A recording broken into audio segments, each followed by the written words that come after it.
So Matthew 22, starting at verse 1.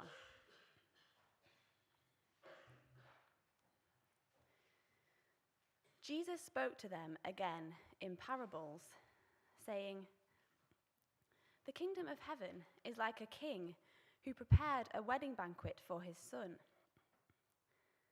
He sent his servants to those who had been invited to the banquet to tell them to come. But they refused to come. Then he sent some more servants and said, 'Tell those who have been invited that I have prepared my dinner. My oxen and fattened cattle have been butchered, and everything is ready. Come to the wedding banquet.' But they paid no attention and went off, one to his field, another to his business. The rest seized his servants, mistreated them, and killed them. The king was enraged. He sent his army and destroyed those murderers and burned their city. Then he said to his servants, 'The wedding banquet is ready, but those I invited did not deserve to come. Go to the street corners and invite to the banquet anyone you find.' So the servants went out into the streets and gathered all the people they could find, both good and bad. And the wedding hall was filled with guests. But when the king came in to see the guests, he noticed a man there who was not wearing wedding clothes. 'Friend,' he asked, 'how did you get in here without wedding clothes?' The man was speechless. Then the king told the attendants, 'Tie him hand and foot and throw him outside into the darkness, where there will be weeping and gnashing of teeth. For many are invited, but few are chosen.'"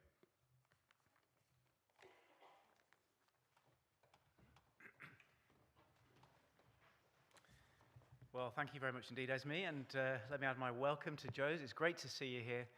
Wonderful to welcome you to our church. My name's Danny, and I'll be leading us through this time when we look at this passage in the Bible together. And the latest trend in the mindfulness and well-being movement seems to be all about the future. The simple idea is that decisions we make today can make your tomorrows better. So you can mindfully choose to make a gift to your future self.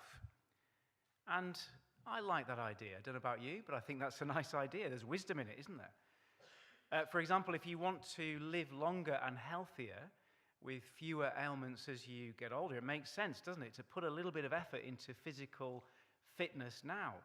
Lose some weight, build some muscle, do the couch to 5K, eat some fruit. Makes sense, doesn't it?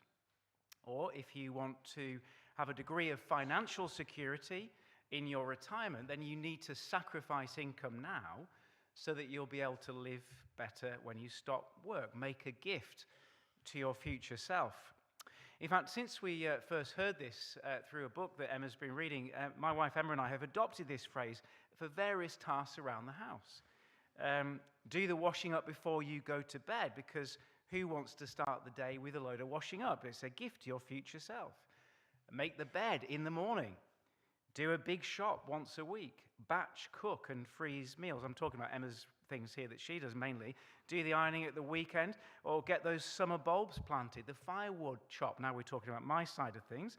And the summer holiday booked. All those kinds of things are a gift to your future self. Small but tangible ways you can behave today to help yourself tomorrow. Small decisions that make your tomorrow better.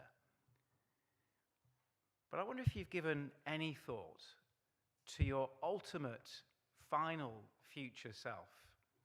See, the Bible teaches that all people are created by God, not just for this life now that obviously ends in death, but actually we're made for an eternity beyond death.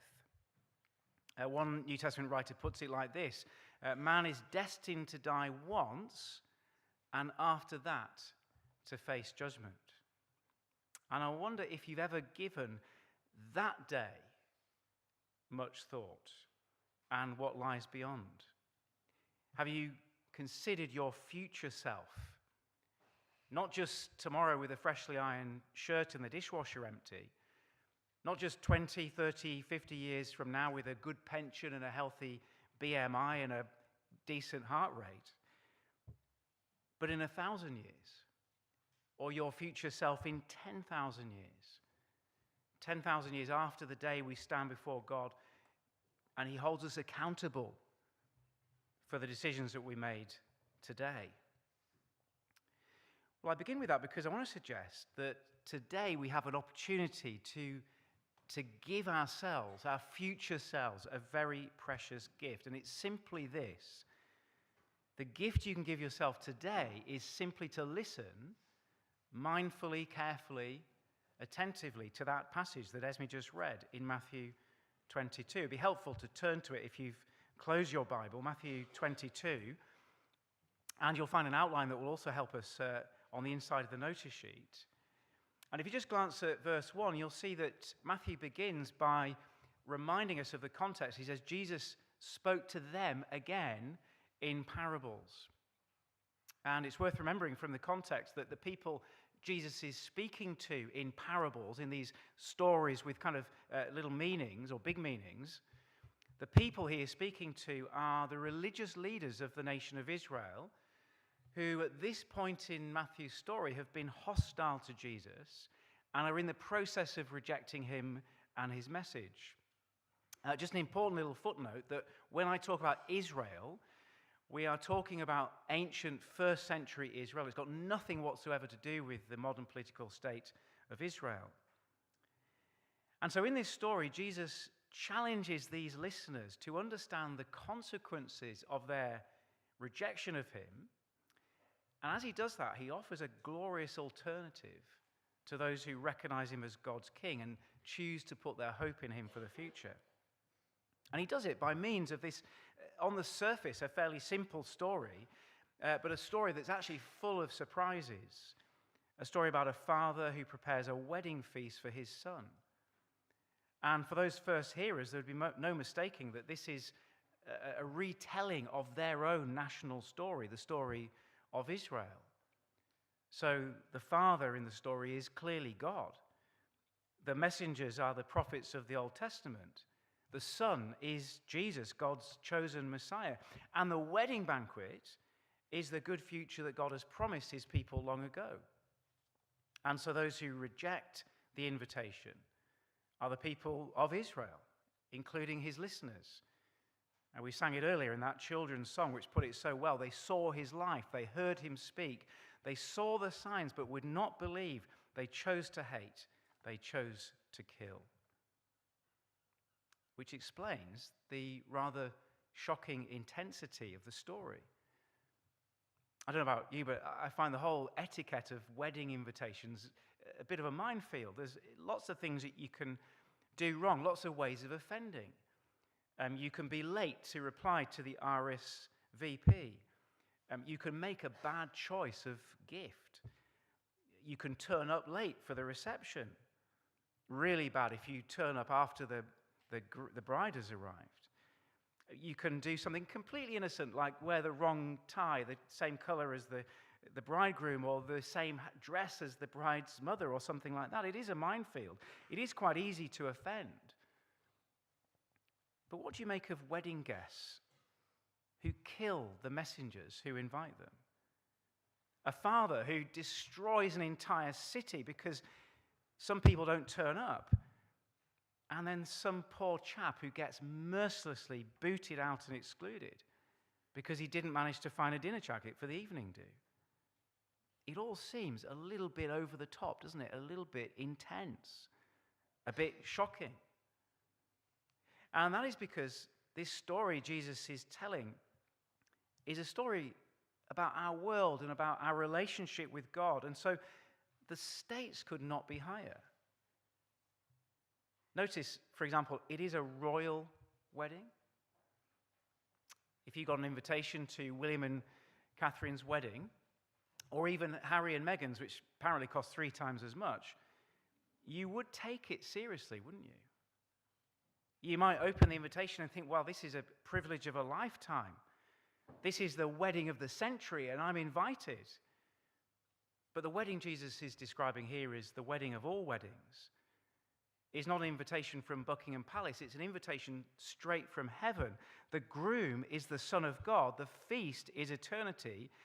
And the shocking nature of this story is because how you respond to the invitation determines your eternity.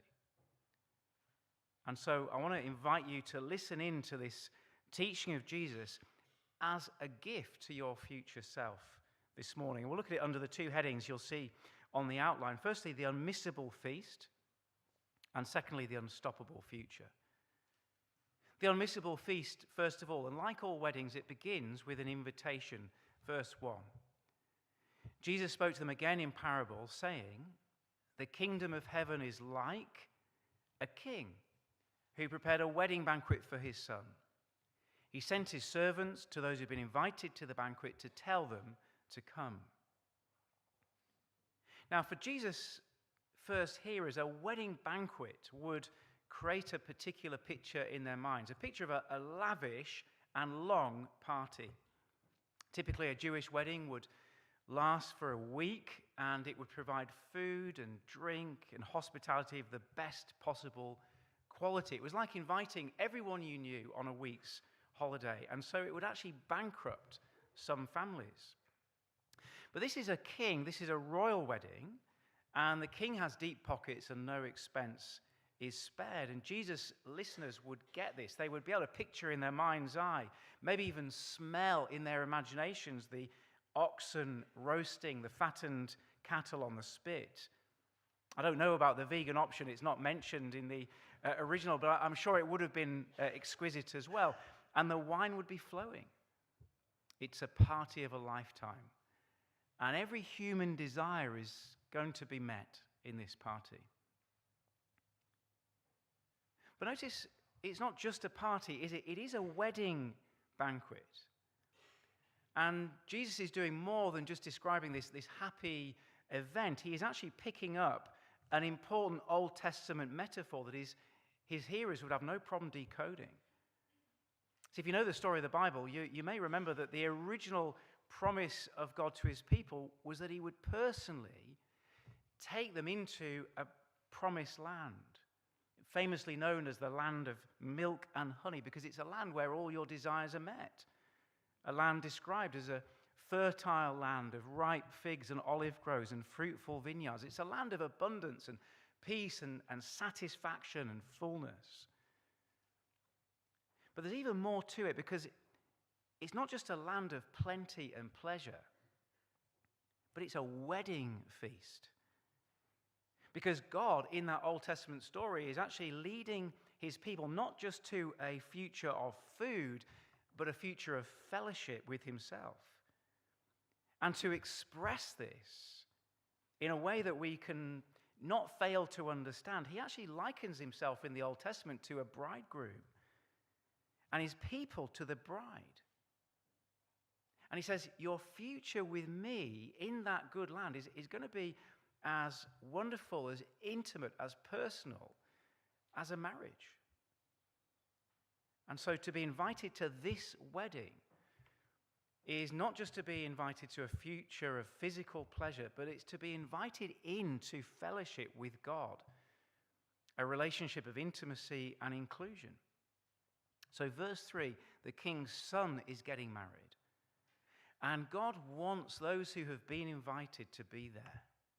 What a privilege to receive an invitation like that. And of course, in the first instance, Jesus is speaking of the people of Israel who have had the invitation running for thousands or 1,500 years or so. But here's the really good news this morning. Here is the first piece of good news I want to give you this morning, that most of us here are not part of ancient Israel or even descended from them, but we are invited too. And the reason I know that is because behind that promise of God to Israel lies a broader promise that God made to the whole of creation. God created, as Joe helpfully reminded us before from the book of Acts, with this generous heart.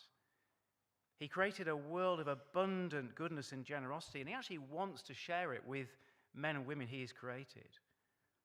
And despite the brokenness of this world and the way we've treated God, as we'll see in a moment, God's purpose still stands. The invitation still stands.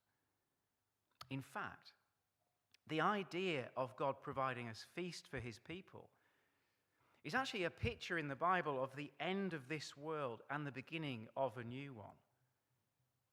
In Isaiah 25, for example, God promises that he will prepare a feast of rich food for all peoples, not just the nation of Israel, but all peoples, a banquet of aged wine, the best of meats, the finest of wine. And in that same chapter, Isaiah 25, he says this lavish, generous party will begin when? Not when God has slaughtered the cattle, but when he has killed death itself. When he gets that moment when he will wipe away the tears from every face and remove the disgrace of his people's guilt, that is when this wedding begins. And so I wonder if that is a little bit different to how some of us have become accustomed to thinking of the Christian hope. So I think if we don't read the Bible carefully, then we can come up with this idea that heaven is this kind of pale imitation of this world. That it's the heaven of the cartoons and the comic books, a kind of a boring, colourless, joyless place where disembodied spirits sort of float around wearing M&S 90s and playing harps and things like that. Well, if you've got anything like that image in your mind, that is not from the Bible. I don't know where it's from, but it's not from this book. Because in actual fact, the kingdom of heaven is so solid, so real, so multicolored, so three-dimensional, that actually it's this world that will be a pale imitation of it when it comes. It's a brand new creation where people have bodies and eat food and do things in bodily form, but it's perfected because everything that is spoiling this creation, all the disease and decay and disappointment and death, has been removed. See, this is God's purpose for his world. We have been made for this, made for fellowship with God, to live forever. It is a solid hope. And so the first surprise of the story, therefore, is that some people actually refuse the invitation. Look at verse 3. He sent his servants to those who had been invited to the banquet to tell them to come, but they refused to come. As Jesus is speaking, the invitations have gone out, perhaps a kind of equivalent of a save-the-date card. They've been going out through the words of the prophets for the whole of the Old Testament story. God has sent prophet after prophet again and again, prophets like Isaiah with that tantalizing invitation and promise of the destruction of death, but staggeringly, they refused to come. And so verse 4, he sent more prophets and said, "Tell those who have been invited that I've prepared my dinner. My oxen and fattened cattle have been butchered and everything is ready. Come to the wedding banquet." Why do some people refuse? Well, you'd think you'd have to have a pretty good excuse, wouldn't you? But the next surprise is that that is not the case. Look at verse 5. But they paid no attention and went off, one to his field, another to his business. The rest seized his servants, mistreated them, and killed them. Now, if you look at verse 5, it appears at first sight that there are two different reactions to the invitation. On the one hand, there is a kind of a passive response, isn't there? This kind of indifference. Literally, some paid no attention. They couldn't care less. They don't even bother to think up an excuse. They just go off. They get on with their own concerns, the farm, the business. Now, just to be clear, there is nothing wrong with farming or business. It's just that their preoccupation with this world means they give no attention to that future world to which they've been invited. And although it looks passive, such indifference is insulting to the king. It is a form of rebellion, although it is a quiet form. Others, though, verse 6, respond with outright hostility to the messengers. In this context, Jesus is clearly looking back to the way the people of Israel have treated God's prophets, culminating in chapter 14 of Matthew's Gospel with the beheading of John the Baptist. Here is God's invitation, and we treat them like this. And in chapter 23, Jesus again will condemn the scribes and the Pharisees for those who viciously murder God's servants, the messengers.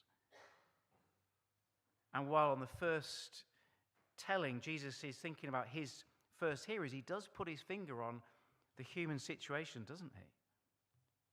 So if you think about people's responses to Christianity, you do see these two reactions, one passive, one aggressive. There will always be the activists that rage against God, the Richard Dawkins and the Stephen Frys and people like that.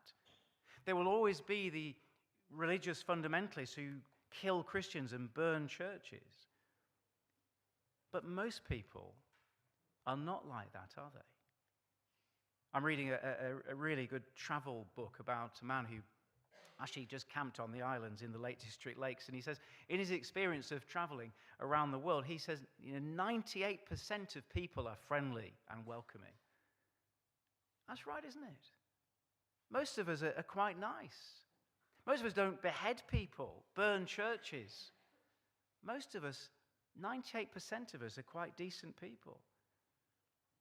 And yet most of those 98%, ordinary, decent people, actually unwaveringly ignore God and his messengers. And Jesus' point is, whether it's a Stephen Fry shaking his fists at God, or the nice lady next door who just gets on with her farming, both are in defiance of the Creator because they refuse to come to the wedding. And whatever our present situation, if we are honest with ourselves, we have to admit that that is where we began too. Because the Bible says that humanity, each of us in our hearts, have rejected God. Most of us, not violently, but all of us, simply giving God the cold shoulder, carrying on with life, ignoring his kindness, rejecting his kingship, ignoring the message and the invitation. Which is why this part of the story can only end the way it does in verse 7.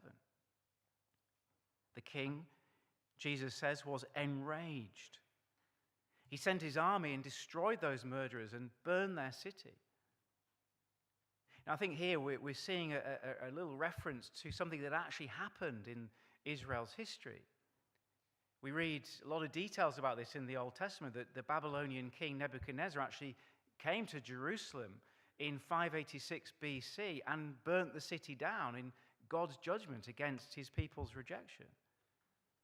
Or whether that is what Jesus had in mind or not, it doesn't really matter. It's a picture of the intensity of God's wrath. And you might think, well, is that really justifiable? Isn't this a bit over the top?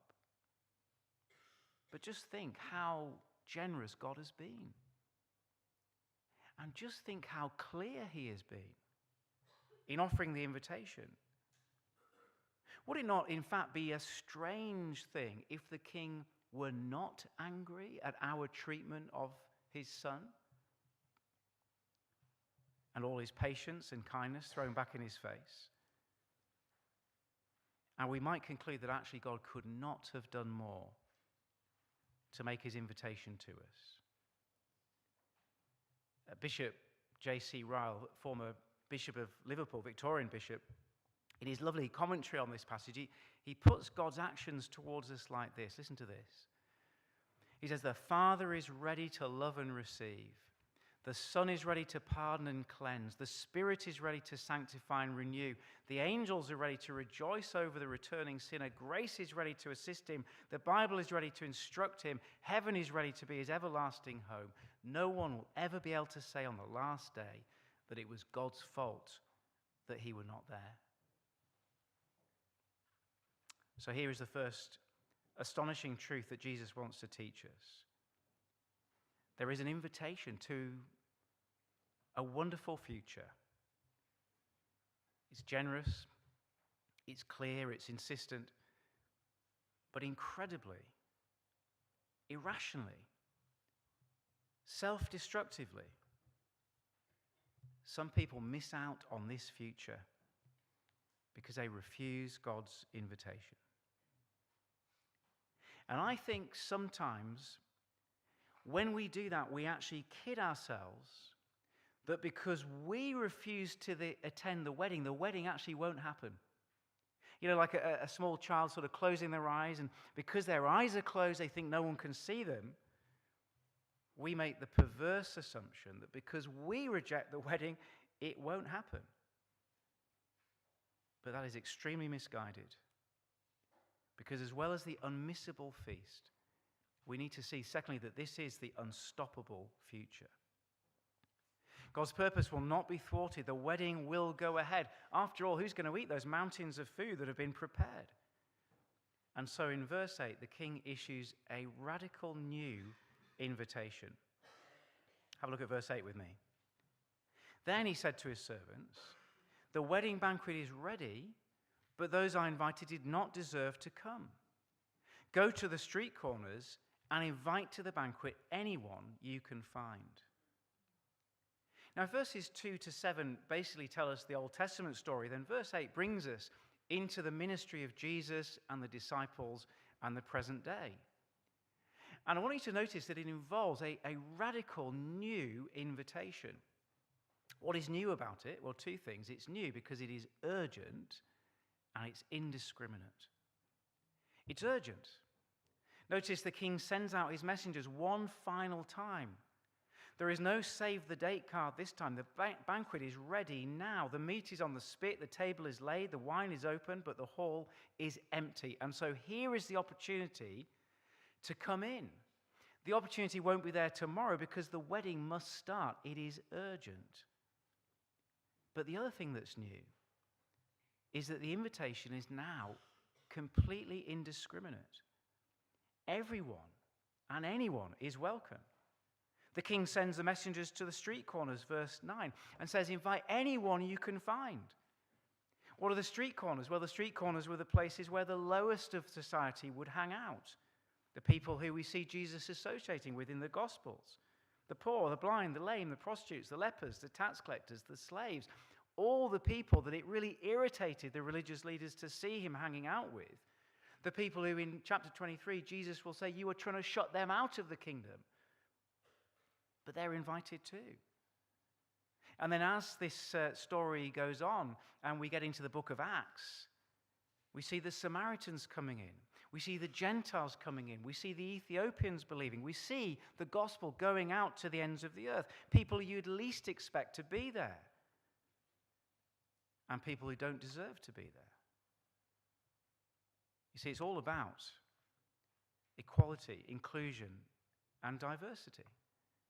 Just three sort of words that our society loves, and the elites of our society love to tell us, but they should love this. Because you cannot imagine a more diverse, inclusive, and equality-based community than this wedding is shaping up to be. Which brings us to the result. And the result, verse 10, is that the banquet is full. The servants went out into the streets and gathered all the people they could find, both good and bad, and the wedding hall was filled with guests. And I wonder if that might just challenge our view of Christianity a little bit. See, we live in a time in the West, don't we, in which you could be forgiven for thinking that the kingdom of God is going to be small. This is certainly the narrative that the secular media love to tell us. The cause of Jesus Christ in our world is failing. You watch out for this. In the week leading up to Easter, there's always kind of, churchy stories in the news. You watch, you see if you can find a single story in the Western media that is telling us that actually the kingdom is growing. No, you won't. It's always churches in decline, Christian influence shrinking. The kingdom's going to be small is the narrative. And it might just be that there is some truth in that. In our part of the world, there might just be some truth that God is bringing a kind of a judgment on certain nations for neglecting the spiritual privileges we have had. Now, if you just think about this country, we've had 1,000 years of Christian mission. The invitation's gone out. The gospel has been taught in every town and village and school for centuries. The Bible's been available in our language for centuries. The invitations has gone out. And yet there do seem to be few people who accept the invitation. Most people are going to their farm or their business. When the Sunday school over the courtyard there was built, there were 600 children attending. And Lancaster's double the size now it was then. And so you might think, well, what has happened to the promise God made to Abraham? To number his descendants like the sand on the seashore or the stars in the sky. But actually, that's just a myth, isn't it? The idea that the kingdom is small is just a myth. Look around the world and you'll see a different story. The fastest growing church on the planet can be found in Iran. The next fastest in Afghanistan. The fastest growing church in this country, or churches in this country, are among Hong Kong Chinese. There are more Christians in China than people in Britain. By the end of the decade, there will be 700 million people in Africa who call themselves Christian. And we want to think the kingdom of God is small? Make no mistake, God's purpose will be big. The wedding hall will be full. Every person God intends to be there will be there. The question is, will you be there? And this is what Jesus is asking in that rather sobering conclusion in verse 14. For many are invited, but few are chosen. Now, the few there is not few in number. It's few relative to the indiscriminate, inclusive invitation. And that raises the question, well, how do I know if I'm chosen? Well, that brings us to one final surprise. The little sting in the tail of this story. See, we don't actually know a lot about weddings in the first century. Did the bride and groom stand at the door? Did the bride wear a white dress? Were the speeches? Was the inevitable ceilidh or disco that went on too long? The overzealous photographer who sort of annoys everybody? We don't know the answers to those questions. Well, we can guess some of them, can't we? But we don't know what the wedding was really like.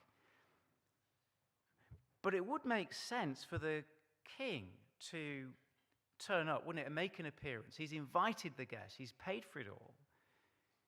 And it would make sense for him to kind of turn up and just clock everybody who's there, who has bothered to turn up. And it's at this point that Jesus introduces the most unexpected twist to the tale. Look at verse 11. When the king came in to see the guests, he noticed a man there who was not wearing wedding clothes. Friend, he asked, how did you get in here without wedding clothes? The man was speechless. Now, there's a couple of reasons this is surprising, but the biggest reason is not the one we might think at first. The obvious surprise, the thing that probably troubles us when we first read it, is the harsh treatment of the man who turns up in the wrong outfit. Clearly, there were bouncers on the doors weeding out the inappropriately dressed, and somehow this gatecrasher has slipped through, and he's dealt with in such a harsh way that he can never make a second attempt. Verse 13, the king told the attendants, tie him hand and foot and throw him outside into the darkness, where there'll be weeping and gnashing of teeth. This is a very strong statement, isn't it? And it's on the lips of Jesus that we hear this. The bright lights and the warmth and the welcome and the fellowship are denied this man. His destiny is to be darkness and everlasting regret, which is what the weeping and gnashing of teeth is indicating. It's a very sobering and sad ending. And it's a surprise because not only does it seem harsh, but didn't the messengers go to the street corners and invite anybody and everybody? Haven't we just said that they went to invite the riffraff, the poor, the outcasts? They just said, come. There was no mention of a dress code. Does this mean that the wedding is actually not as inclusive after all? That there is some sort of secret qualification that you've got to make? That it is actually middle class. It's just for those who own dinner jackets and hats. Well, that brings us to the real surprise, and it's the unstated surprise, but it's the real surprise of the passage. Clearly, if this man had no wedding clothes, then all the others did. The blind, the lame, the poor, the prostitutes, the tax collectors, the millions and millions of men and women and boys and girls from every nation who hear the invitation and say, yes, I'm coming to the wedding. Clearly, they had to find some clothing as well. And where did they get it from is the question. And if we can answer this, we really get to the heart of what Jesus is on about.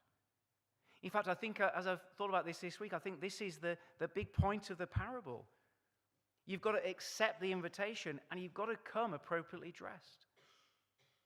Well, what is the wedding clothing that we must wear? Well, the clue is back in the previous paragraph, verse 8 and verse 10.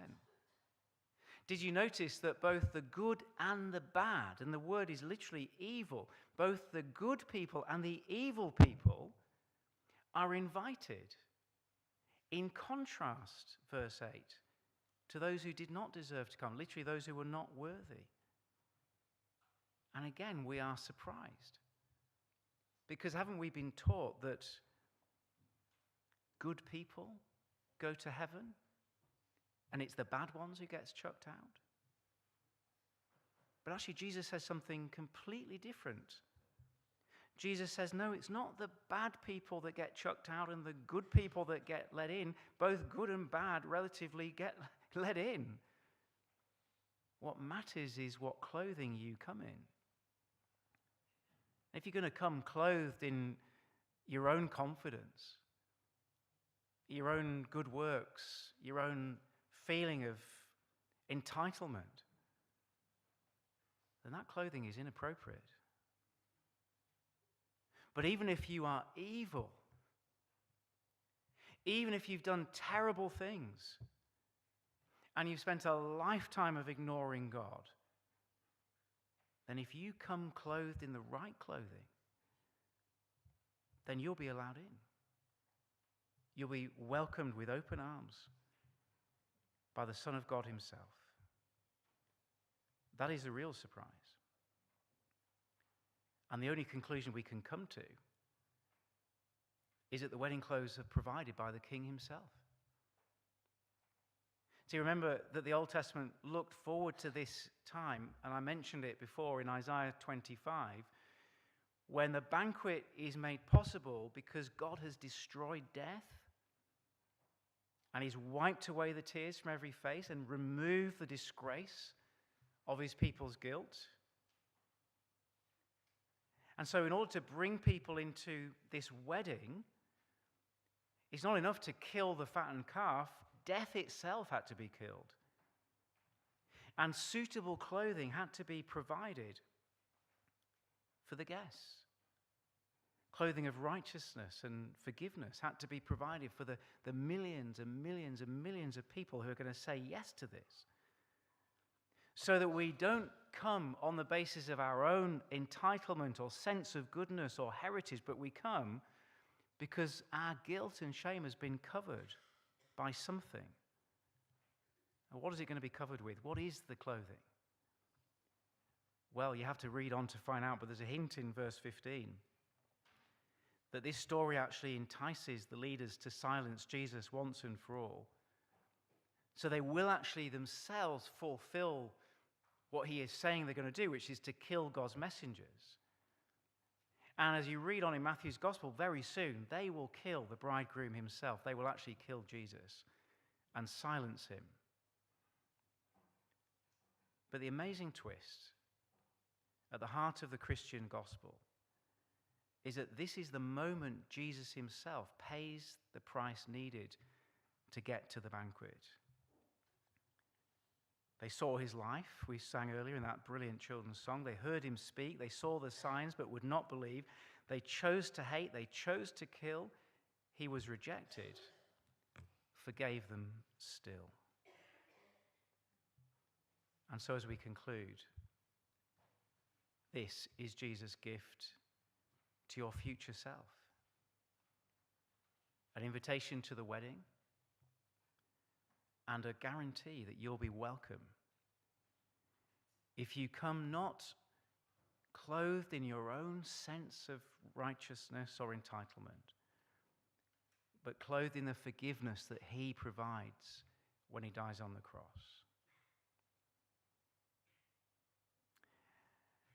Emma and I went to see the film One Life at the cinema recently. If you haven't seen it, do go and see it. Make sure you take a box of tissues as well. It's based on the true story of Nicholas Winton, an ordinary man from London who, in the months leading up to the Second World War, rescued 669 mainly Jewish children from the Nazis. It's a kind of a Schindler's List, but a British one, and a less well-known one.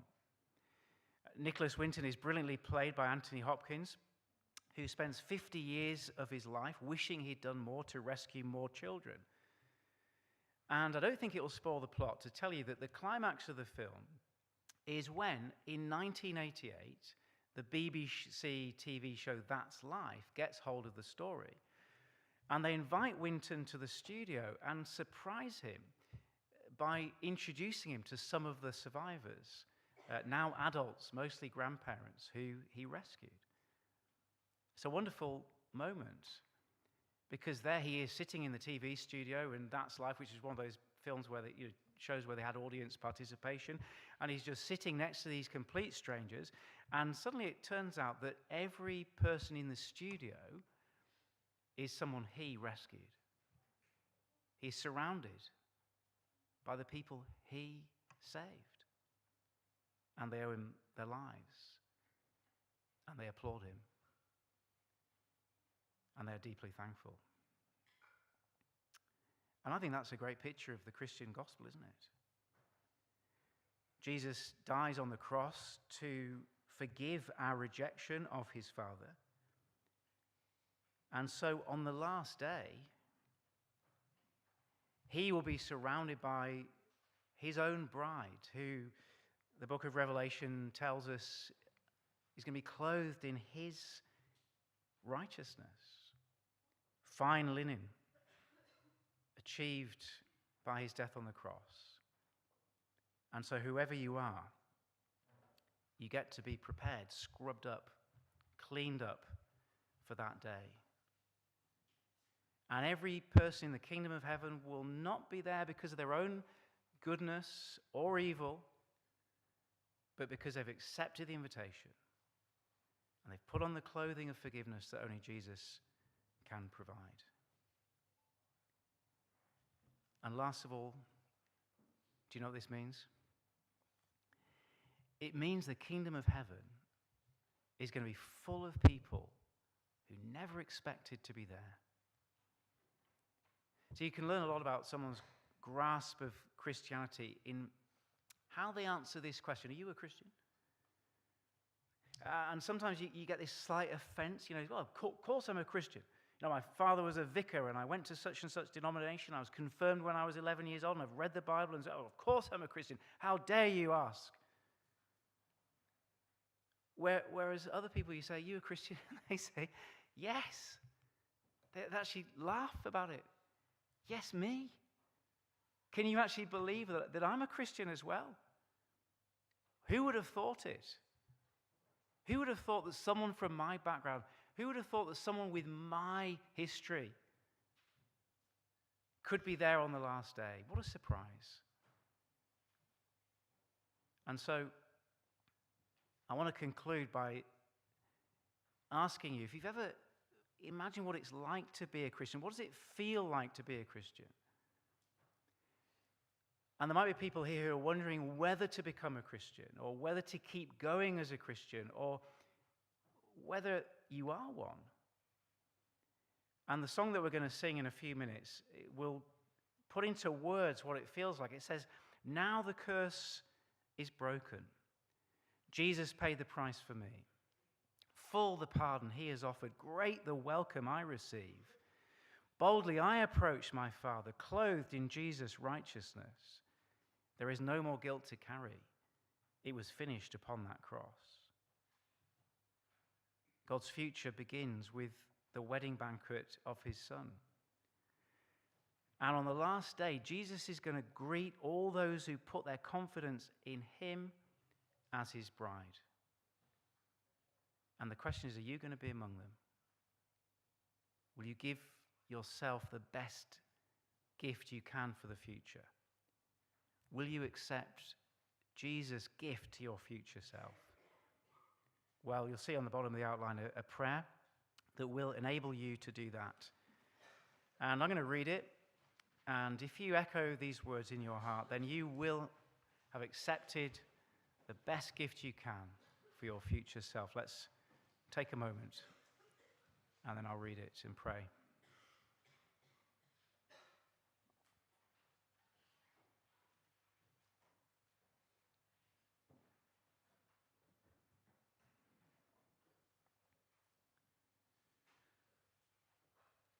Heavenly Father, I am sorry for the ways I've ignored your kindness and rejected your rule. I know I do not deserve to be part of your kingdom, but thank you for sending your Son Jesus into the world to pay the penalty for my rejection by his death on the cross. Please forgive me and help me to live with Jesus as my King, forever praising you with a humble, thankful heart. Amen.